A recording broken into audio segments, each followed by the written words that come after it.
Bom, então meu nome é Vanduir Borchardt, eu sou professor do Departamento de Ciências Ambientais aqui da UFSCar. Minha área de atuação ela é mais voltada para a área de climatologia e eu trabalho muito com a questão de mapeamento, com a questão de ferramentas de geoprocessamento. Então, essas ferramentas elas se alinham então, com a parte climática. Então, eu também trouxe um exemplo. Eles procuram fazer uma relação, na verdade, entre a ocorrência de relâmpagos, que é uma parte que eu atuo, e a parte onde as tempestades têm início. Então, o objetivo do estudo era identificar não só as áreas onde tinha mais ocorrência de relâmpago, mas também onde os relâmpagos eles tinham início, tá? Em que regiões essas tempestades elas costumam acontecer, porque nem sempre uma tempestade ela acontece, a maior parte dos raios, por exemplo, acontecem sobre um local onde a tempestade teve início, a formação dela. Então, meu objetivo era entender onde ela se forma.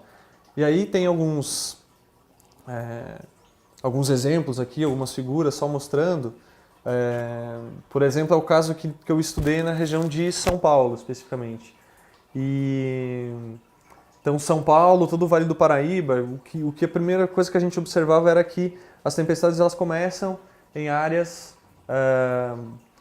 de montanha. Então, ela tem início numa área de montanha e ela se propaga sobre as regiões mais de vale. Então, um aspecto interessante disso é que você pode identificar, através desse processo, onde, digamos, os primeiros relâmpagos vão acontecer. Se você pensa em termos de proteção, que é uma questão muito importante, proteção contra relâmpagos, você pensa na questão da proteção, é interessante saber aonde que eles vão começar, onde as tempestades começam.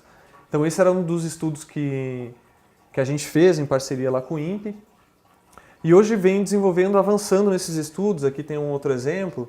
Estudo mais recente, ele é para identificar, na verdade, mais relação com o início de tempestades também, que foi então essa continuação, envolvendo o início das tempestades com um aspecto mais voltado à questão do uso do solo. Então, o uso do solo,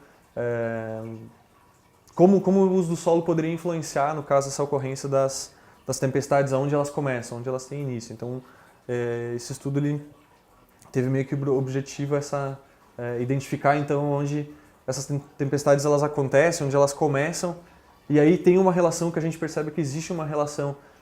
Aqui um exemplo no caso da região da Amazônia, que a gente vê então que essas tempestades elas tendem a acontecer em locais que são próximos dos rios, mas especialmente sobre as áreas de rios, como é uma área que tem rios de grande dimensão.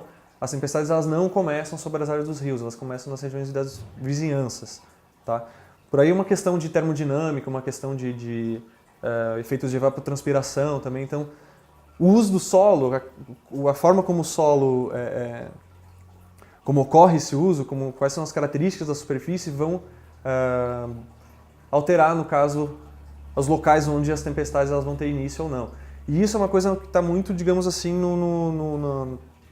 é muito atual, porque a gente vê principalmente a questão da seca em São Paulo hoje. Isso tem um efeito muito claro, que se o uso do solo tem interferência onde as tempestades elas vão começar, então a gente pode tentar estender isso também para essa questão da falta de chuva em São Paulo. Pode ter alguma relação com a questão das variações de uso que estão tendo, com o desmatamento da Amazônia, com todas essas alterações do uso. Então pode ter um efeito sobre a ocorrência de tempestades, sobre a formação delas, sobre o início delas, onde acontece, e também sobre, digamos, a quantidade de chuva. Então isso pode ter todo um efeito em cascata.